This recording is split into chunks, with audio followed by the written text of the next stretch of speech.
incentive, again the cursor is lost. Sales incentive plans, they are linked to the monthly incentive targets, the sales targets of this employee, the quarterly targets of the employee, and the annual targets of the employee. So we have the best salesperson, the best sales team per month, per quarter, per year. Peer appreciation is something which is used very, very effectively in the organization, and this was a very innovative scheme that we launched this year. This was basically to reinforce our values. We all talk about our company values and we all say that they're very important, but they only remain on the charts and the notice boards and the various posters which were there in the organization. So what we started is, we started an online voting which is anonymous, and anybody could vote anybody, but you had to give a reason for why you have voted for that person against that particular value. So we have 4 values which are called POSE, which is passionate, open, straightforward and effective. And under the 4 values, we have 3 behavioral indicators or descriptors under each. And we had a voting against each of those descriptors. So you could vote about any value, any descriptor, and it will be anonymous. And the person who gets the maximum number of votes is the value champ or the pose man or woman of the company. There is a complete write-up in the magazine, our Saransh magazine, about that individual. Our global head of HR is also visiting India and giving the awards and the trophy away to the postman. And for each of the value, we have a champion. So we have a passionate champion, open champion, straightforward champion. The idea behind this is that if we were to recognize these values, we will reinforce those values and people will start demonstrating those values. So that's how we are creating a culture and re-emphasizing on the fact that Sanjeev talked about. We need to create a culture where we are inclusive, we recognize more and more people, reinforce our values, and generate more POSE champions. The second one here in the non-cash is the Champions Club. Now here again, the emphasis is on consistent performance, but also potential. If there is a young member of the team, and here necessarily we've tried to target the young members, so he has to be less than 30 years of age, and it is to identify the talent funnel in the organization. Typically what happens, the key performers are on the top, the key positions are on the top, and what we noticed is the young talent is not really being identified and recognized. So this was an initiative to identify the young talent and create a robust talent pipeline, consistent performance, potential assessment, and age below 30. They are identified for the Champions Club. What is the Champions Club? It's an innovation club. The innovation team from France comes down to train them on identifying key innovation projects at a global level. They work on these global projects and they are then fructified into initiatives. So initially there is a task force team which works with this innovation team from France. Then if it materializes and passes the test of technical assessment and financial and business assessment, then it becomes an initiative by itself, and then it's taken forward. So this is something which is very prestigious and people really want to be a part of it, but it's non-monetary. It's skill building and it's recognition through that. Pat on the back was something which was created, in fact it started in R&D center in Bangalore, and then we adapted it to the rest of the country, and that was that sometimes the individual has really performed very brilliantly. Sometimes it hasn't really fructified into something outstanding, but yet he's put in a lot of effort, and amazing. There was this expat who came to India and he was a part of the R&D center and a part of the team. And he said, hey, this guy's put in so much effort. Can I give him a wine bottle? This was a couple of years ago. And he says, I don't know how it will be perceived in this culture, but I want to give him something. And can you create something in an organizational framework? So we said, okay, we won't really get a wine bottle and we'll align it to our culture because that's what we want to do. So we said we will try and do these small little recognitions to pat the person on the back. And they started with a small coupon which is given by a manager's discretion, and he gets some kitty for doing these little reinforcements, I would call. So that's as per what we are currently practicing. I would be happy to answer any questions, or we can take the questions later.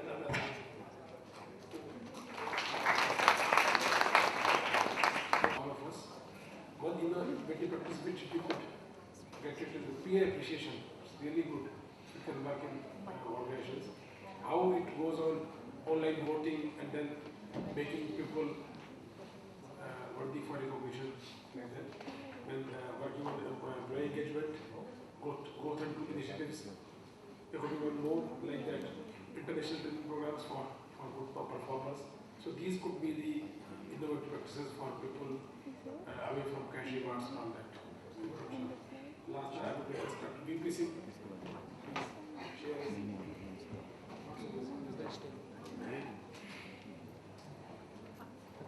There'll be time.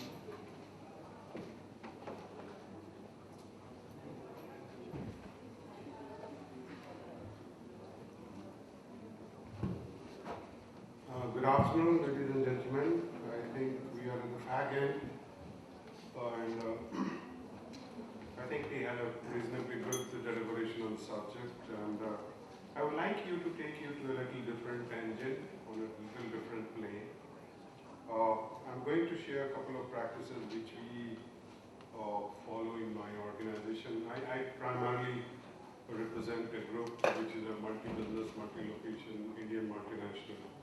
We are primarily Pepsi bottlers, largest Pepsi bottler in India.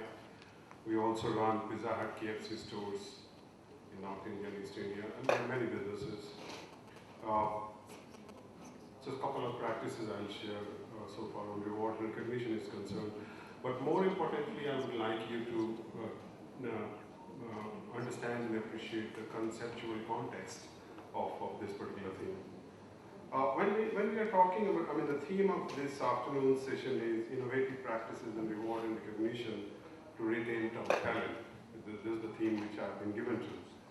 And I would like to assume, and that's my assumption, that when we are talking about reward and recognition, we are basically trying to understand that probably through reward and recognition, employees will add value to the organization, they will be motivated, they will be inspired, and they will add to the top line and bottom line. That's my assumption. That's how the whole context of reward recognition comes into picture. And I would like to relate it to something interesting, something different. First of all, I would like to submit to this august audience, this is my understanding, that reward and recognition is not an event. It's not an annual event, it's not a 6-monthly event, it's not a quarterly event. I would like to believe that reward and recognition is a process. It's mindset. It's the way we look at things. I would like to believe that there is a hardware part of reward and recognition, and there is a software part of reward and recognition. We all are aware that there is a financial and non-financial dimension about which Dr. Sharmi talked in substantially comprehensive manner. But I would also like to submit that there is a hardware of reward and recognition, and there is a software also. And we, I think, need to be a little aware and sensitive to this reality. The second point which I would like to submit is that when we talk about reward and recognition, let us not say that it is for top talent. It is for talent, and it is for everyone. In my organization, I have a 34-year-old gentleman who is the chief operating officer, who started his career as a Pizza Hut rider. He used to literally, he's an IHM graduate, but he started his career as a rider, motorcycle rider. He used to carry pizzas to the home. And I'm sure somewhere he was rewarded and recognized, and that's why today he is chief operating officer. So when we talk about reward and recognition, let's make the canvas a little large, and let's not say that it's for talent or top talent. Maybe we don't know whether this guy is talented or not. And it's a question of mindset. Do I recognize and reward people or not, irrespective of the fact whether they are talented or not? I don't know whether we have capability to identify talent. It's not a mechanical process. The third submission which I have is that basically reward and recognition emanates from a sense of respect. When I respect people, I reward and recognize genuinely. So that's where the software comes into picture. Most of the organization, despite all this technology,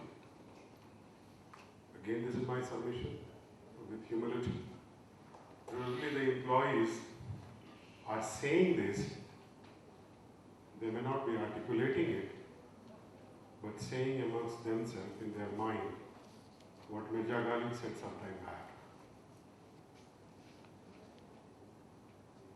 हर एक बात पे कहते हो तुम कि तू क्या है, तुम ही कहो कि ये अंदाज़े गुफ्तगू क्या है.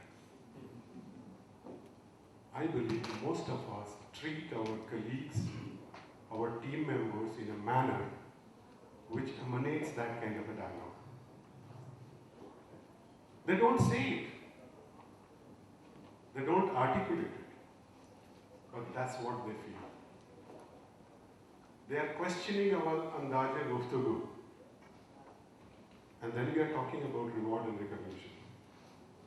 So it's important for leaders to revisit their mindset and assumptions and hypotheses and postulates.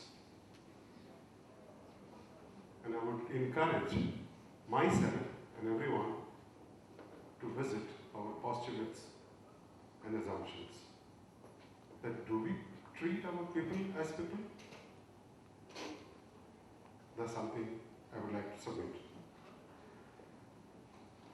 Coming back to some of the practices which we do, particularly in Pizza Hut KFC, is a practice which we call one-on-one. One-on-one is a practice which is a documented practice. There is a hardware and software about it, whereby a manager is expected to meet a team member or a subordinate of his once in a month religiously.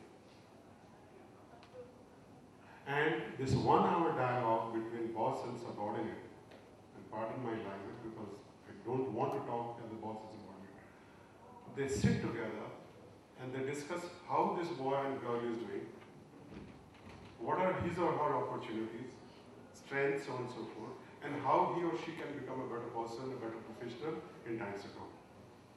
The 1 hour dialogue, documented, recorded, audited, seen. That links to the first observation which I made, that reward and recognition is not an annual event, is not a 6-monthly event, it's an ongoing process. So that's what we do. Secondly, we have a very robust process of what we call onboarding. Especially when a new employee joins, there is a 1-year calendar.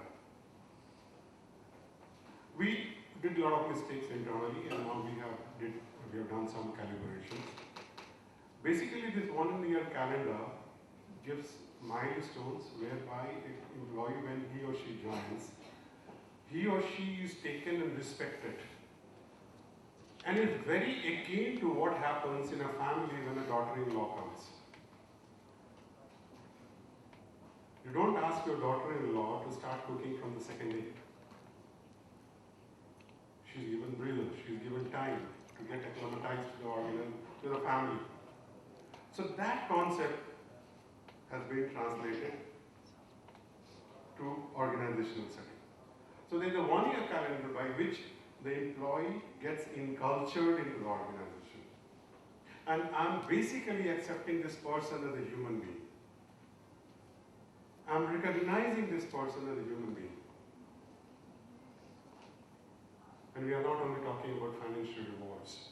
Financial rewards are, this is my submission, is a lot more easier. Lot more easier. You can benchmark, you can go to a different organization in the industry, see the salary package, retention bonus, ESOPs and all the lot more easier. As long as your bottom line is robust. What is challenging is the non-financial part. That how do we reward and recognize people in an emotional way, psychological way, in a robust way. So that's where the onboarding part comes into picture. And the third thing which we do is, this again evolved. That's what Sanjeev was talking about, evolving. We used to have recognition events every quarter, where we used to have 150, 200 managers